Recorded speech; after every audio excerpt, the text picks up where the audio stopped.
Welcome to PSC2 Lesson 1. By the end of this, you'll be able to solve problems using the relationship between corresponding parts of similar triangles. We need to remember our 3 triangle shortcuts that we learned. The first one, AAA, angle, angle, angle. The second one, side, angle, side. Remember, we have the 2 sides and the angle in between. And side, side, side. That's when we know 3 sides between the 2 triangles are proportional. We need to recall what an altitude is. An altitude is a segment beginning at the vertex that is perpendicular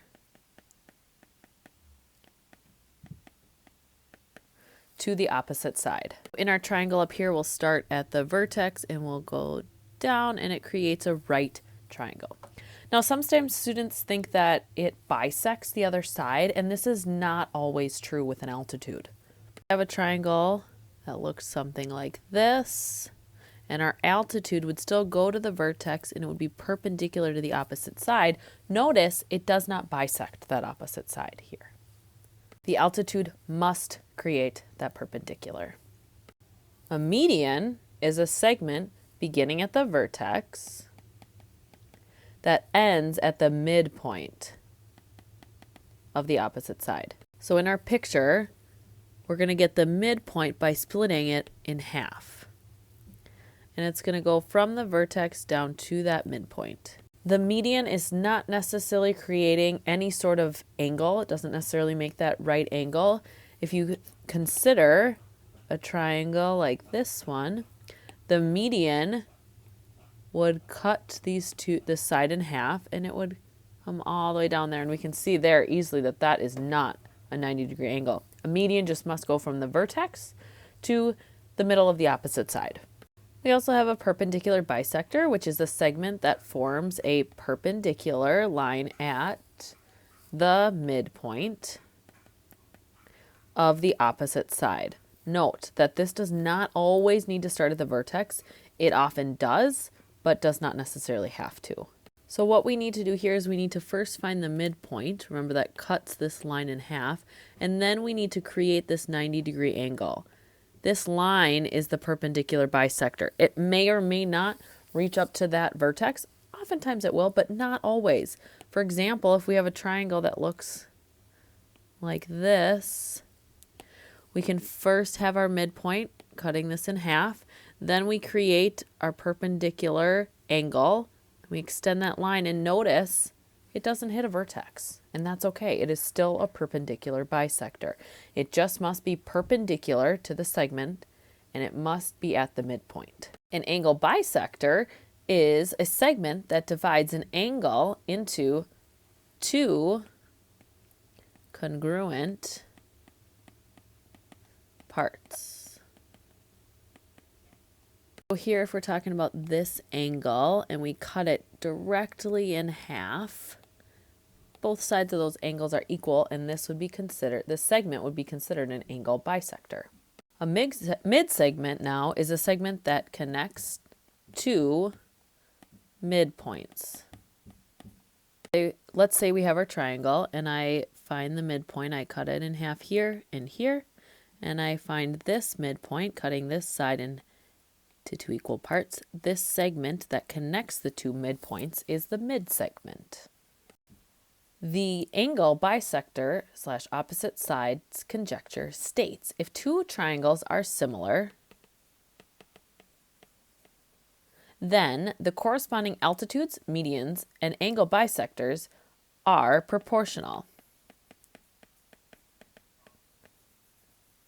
So in other words, if I'm looking at 2 triangles, such as triangle ABC, and I know that it's similar to triangle DEF, I can then say that the altitude over the altitude is equal to the side, which is equal to the median to the median, which is equal to the angle bisector to the angle bisector. All of these ratios will end up being the same. Let's take a look at some examples. So here we have triangle CAT is similar to triangle DOG, and we need to find X. As I'm looking at this, I can see that I have angle bisectors. These lines here are our angle bisectors because it shows that this angle is equal to this angle and this angle is equal to this angle.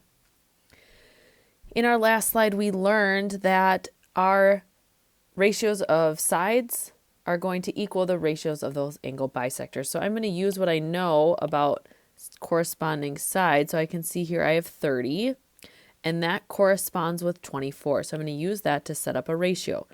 30 over 24 equals, I know that my angle bisectors are going to create a ratio too. I'm going to use 18, and that is on the same triangle as 30, so I'm going to put that in the numerator, over x. X is in the same triangle as 24, so they both go on the bottom. Now we can cross multiply and solve. 30 times x is 30x equals 18 times 24, which is 432. I can divide both sides by 30 to get x equals 14.4. Notice we didn't end up using the 20 here. It was just there to make sure you understood which sides you needed to use. Now we have the proportional parts conjecture, which states a bisector of an angle in a triangle divides the opposite side into two segments whose lengths are in the same ratio as the sides. So let's say we have this triangle, and I have an angle bisector here. These two angles are congruent. I can call this X, and I'm going to call this Y. I'm going to call this side over here A, and this side over here B. We can call the whole thing C. What this conjecture states is that X over A is going to equal Y over B. So what this means is side over side, that ratio will equal part over part. And we can use that to solve for missing pieces. So here we have an angle bisector, so I can take the side of 6 to the part of 5. Those are on the same half of our, same part rather, of our triangle, and set that equal to the side of 8 to the part of x. And we can now solve by cross multiplication. 6 times x is 6x equals 8 times 5, which is 40. Divide both sides by 6, and we get x equals 6 2/3, or 6 6/10 repeating. So again, I have my angle bisector, which tells me I can do my side 8 over 6.4 over that part. This is on this part of my triangle.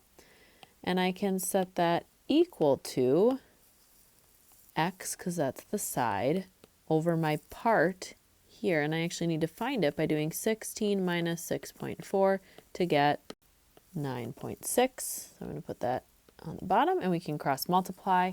8 times 9.6 is 76.8, which equals 6.4x. I'm going to divide both sides by 6.4, and I get x to equal 12. Let's take a look at this example now. I can see that I have a right triangle, and I have a special right triangle. It's a 30, 60, 90. I know that because I can see D is my 30, I can see B is my 90, which means all of A would be 60. If I know that my small side is 6, remember that's x, the hypotenuse is 2x, so 6 times 2 is 12.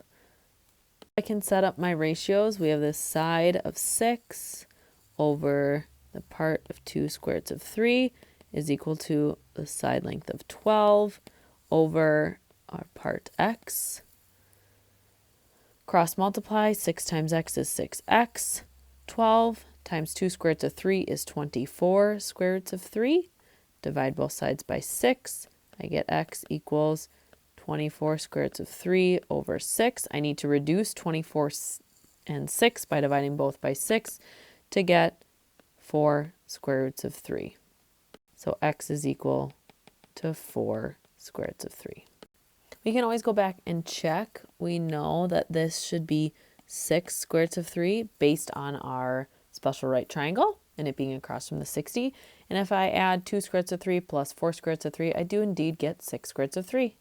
If you need more help, here is a great video that you can watch.